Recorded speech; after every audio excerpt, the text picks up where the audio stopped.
Welcome to another video from DIY Daily. We're just looking into an ABS fault on this 2004 Audi A3 tonight. There's a little bit of a problem. The ABS light is on the dash all the time. Just see the little, just while the ignition's on at the minute, just the orange ABS warning light there is on. The ABS is not kicking in. We plugged it in and it's got a fault. Just reading it with a snap-on scanner. P0290, which is ABS, the near side rear, mechanical malfunction intermittent. So we're just going to have a bit of a look into this tonight. We've got a new ABS sensor and a wheel bearing, just in case, because it actually picks it up off the back of the wheel bearing. So we're just going to start looking into the fault and just run you through what we find and how we fixed it. Just before we get into the video, if you haven't already subscribed to the channel, just click on the red subscribe button below to make sure you don't miss out on any future content. We've got quite a few other videos on the Audis, some other Volkswagen Group stuff, some cam belts and a few other bits on there you might want to check out. So the first thing I'm going to do is I'm just going to use the snap-on scanner just to go into the actual data. We're just going to put the vehicle up in the air slightly, spin the rear wheel and just see if it is actually reading anything on the ABS. So. And if you check out the links in the description below, at any point I'll put links to all the parts that we're using and all the tools as well. So.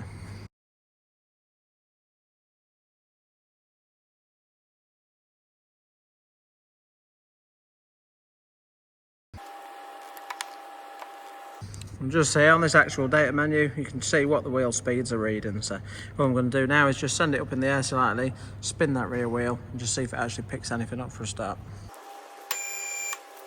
Sharp quick spin and then pop round to see the reading. Just see, this is what I'm looking at, the left rear, it's not picked up anything at all. If we give the right rear a little spin, and see it's picking it up there, so it's definitely not reading anything on that rear ABS sensor at all. So just to start with, we'll send it up in the air and just start having a look into it.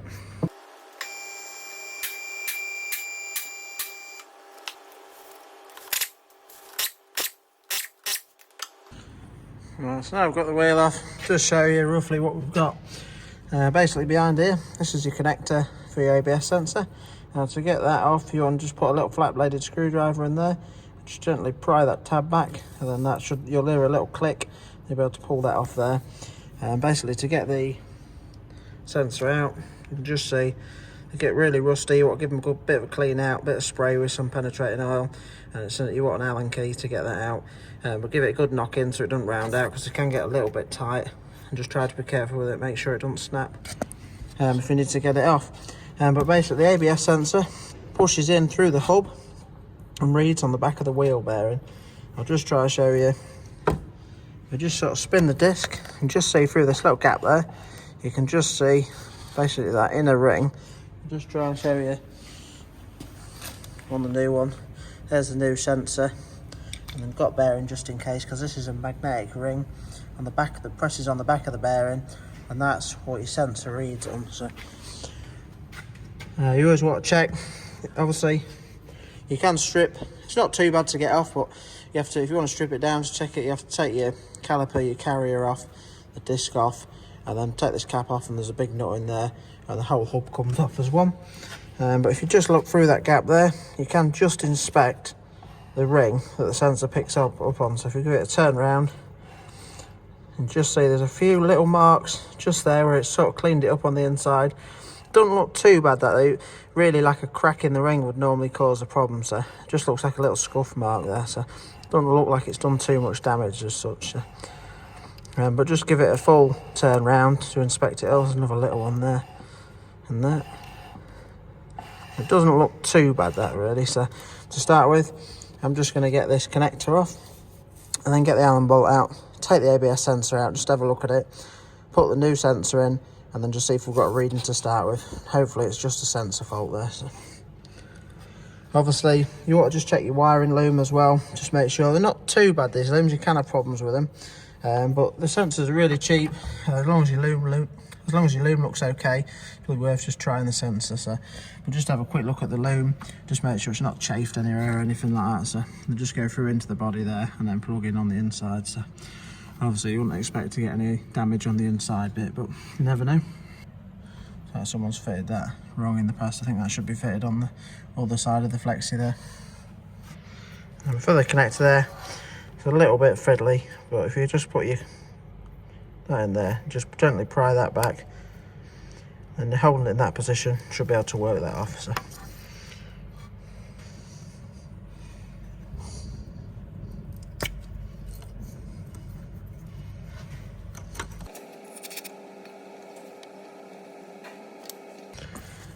Just give the bolt a bit of a spray there. I'm just going to, just got an Allen key, it's 5mm, and just want to give it a good tap in, just give you a decent chance of getting it off. So I'm just going to give that a tap in now, and then see if I can just crack it off.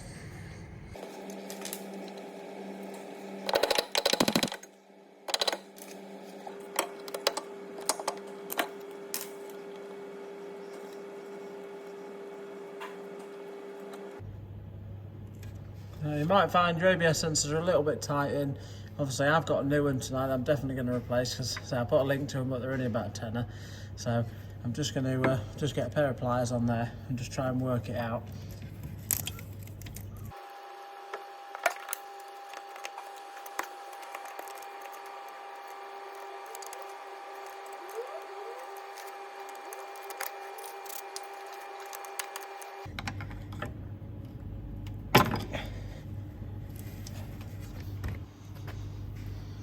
So I've got the sensor out there, so there's a bit, they do get pretty tight in there, so I just had to, I found the best way in the end was to get a flat blade screwdriver and just sort of pry it back. Now that I've got the sensor out, you can actually see the reason that it's failed is the end of it, you can see, has been scored there, so it's not going to do any good just fitting a new sensor, it'll just damage the new sensor. So it is obviously a build-up, probably just a build-up of rust that's on that back of that bearing. So obviously if your sensor looked okay at this stage, it'd just be a simple case of refitting your sensor, just plugging it all back in and seeing if that works. But at this stage now, we're just going to strip the wheel bearing down, get the wheel bearing off and have a look at that. So the wheel bearing's not too bad to do. As I was saying earlier on, we've got to get this caliper and carrier off all as one, take the brake disc off, undo this, and then we can take the bearing off. So I'll just show you, the first thing we're going to do is just get the actual carrier itself off. So to get the carrier off, if you come back underneath, we've got two bolts just up here. There's the bottom one there. This Volkswagen sort of tri-hex socket.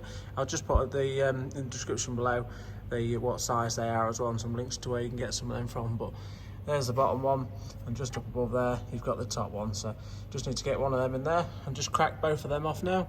Then we should be able to move the caliper and carrier out of the way. So we'll just get them two bolts out to start with.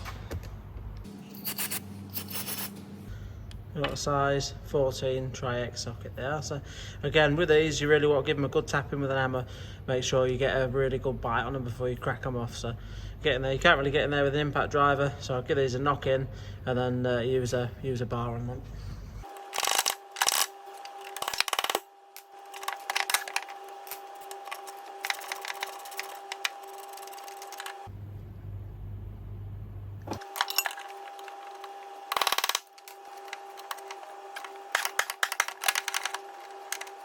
It was quite tight, that top one.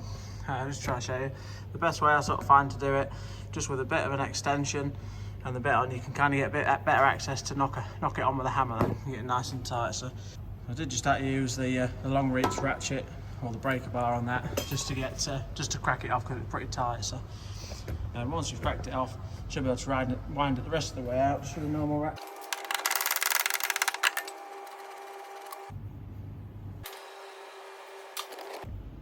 So with them two carrier bolts off, we should be able to now just pry off the caliper and the carrier all in one. So you just want a flat bladed screwdriver. You might find it might be a little bit tight if there's a bit of a lip on the disc, but you should normally be able to just pry it over and past that. So now you want to just gently set your carrier to the side, sort of holds itself a little bit there. I mean, really, this one, the pads are sort of crumbling quite badly there. Probably do with a set of pads in it, but I'll have to get it back to do them. So next thing we're going to do is just take the disc off. You just want a disc screw. You've got a Torx 30 socket. I've got this on an impact driver, but if you didn't have it in an impact driver, you could just put two wheel bolts in, put a large screwdriver or a pry bar in there just to hold it, or someone hold it still just while you crack that off. Or if you did it with the caliper on, you might be able to just sort of get someone to put the foot on the brake before you do anything, just to crack that off first.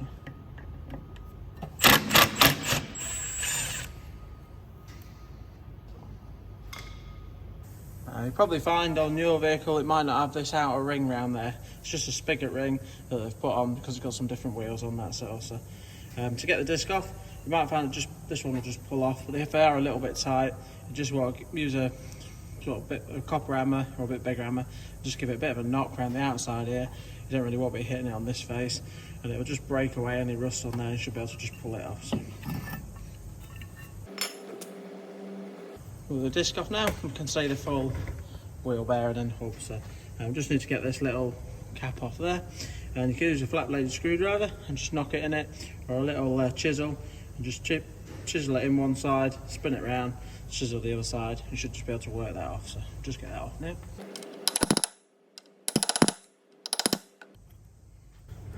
Got the centre knot here. It does look like someone's been quite rough with this in the past. It's all badly chewed up. Should really look like that. And the tool that you want for that one is a size 18 tri-hex socket. So again, I've put a link in the description below to where you can get one of them from. So someone's quite badly chewed that up. I don't know if we might just have to just knock this in a little bit to get that off. So I think what someone's done is used a 16. To get the 16, it will sort of go in. But obviously not a nice fit, so I think that someone's had that in there and chewed it all up. I mean, I'll try knock it in with the 16 first, just see if I can get that off. If not, I'll go in with the right size. I might just try, see if I can knock the 18 in to start with to get it, but we'll just knock that in now. We'll just whiz that out with the impact driver.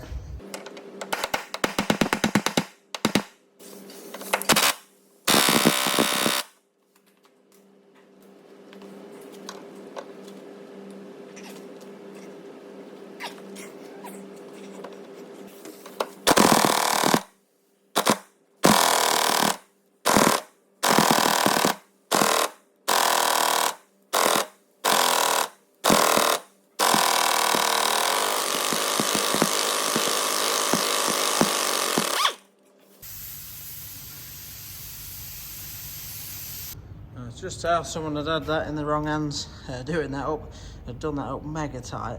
I really didn't think that was going to come out, so just had to get the big windy gun on it, but did get it out eventually. Probably could have got it with a bar. I've got that gun there, so I tried it, but I think that would have been even pretty tight with the bar. So, but now that nut's out, luckily I was a bit worried at one point thinking they might have cross-threaded it, but they do have Loctite on, so the Loctite will make them fairly tight anyway. So. But now that that's off, the bearing itself will just simply slide off the shaft there. So now that we've got the bearing off, you can just see them little marks there. It's been catching.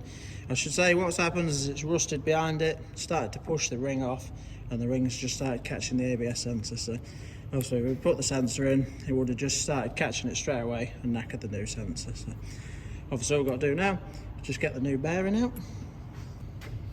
Just have a quick look just before you fit your bearing. Just make sure that your shaft at the back, just give that a quick clean up around the back, something around there, and just give it a bit of a spray with some WD before you put the bearing on. But you basically just do that. I'm going to slide the wheel bearing on, and then we can just run you through torquing it up as well. So I'll just get the torque setting for you. I'm going to do it with a buzz gun, but I'll run you through the proper torque settings. So. Just slide the bearing up.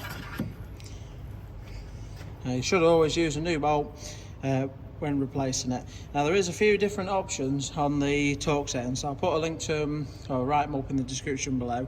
But I'm just going to do this up with a buzz gun.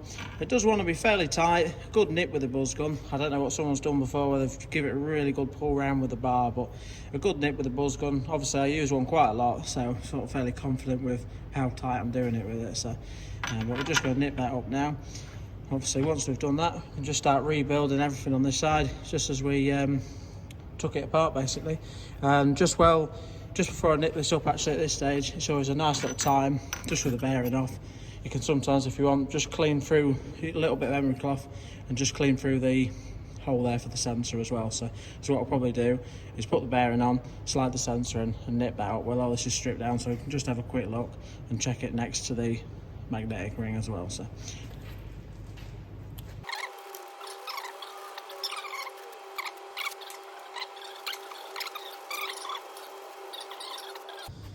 So I'm just going to refit, just get that quick clean out. I'm just going to refit the ABS sensor now.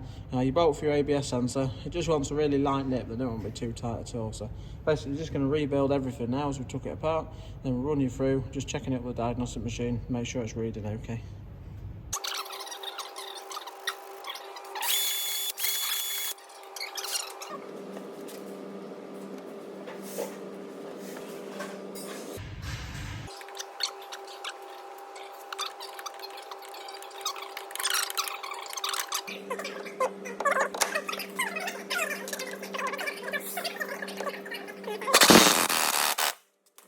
So that's the wheel bearing on, good nip with the buzz gun there, and just check, just see you got a nice little gap behind there, but you can't really get it wrong because it does only put up to a certain point, so we'll just have a quick spin of that, just make sure it feels okay. So we'll just start rebuilding that now as we took it all apart.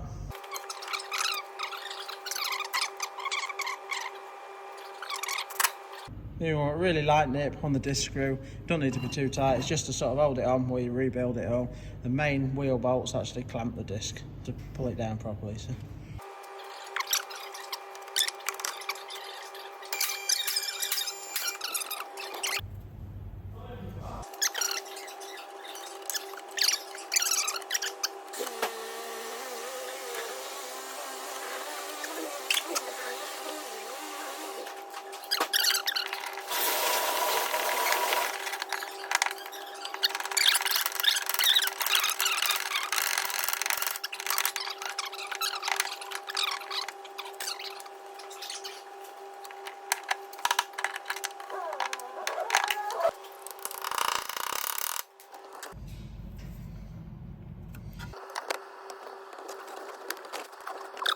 Just push the connector on just to hear a little click, and then you know that it's solidly located down. So.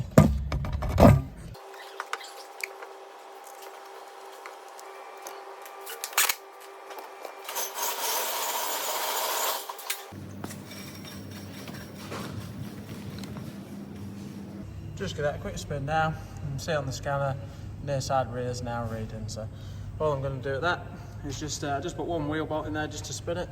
I'm just going to put the others in now, just torque them up correctly, and give it a quick spin down the road, and just let you know that it's definitely put the light out. So before I share the video with anyone, obviously you can use it for fitting an ABS sensor, for fitting a wheel bearing, or just for looking into this fault as well. So I hope you liked the video. If you did, give it a quick thumbs up and subscribe to the channel. We'll just fly through, put it back together, and then just going out for a quick road test. With ABS faults as well, if you haven't actually got a scanner, as long as the fault's fixed and it's recognising that it's reading that wheel again, even without a scanner, it will actually self-clear the fault code as long as it's working alright. So if you haven't got a scanner, you could just drive it down the road and it should just self-clear. So.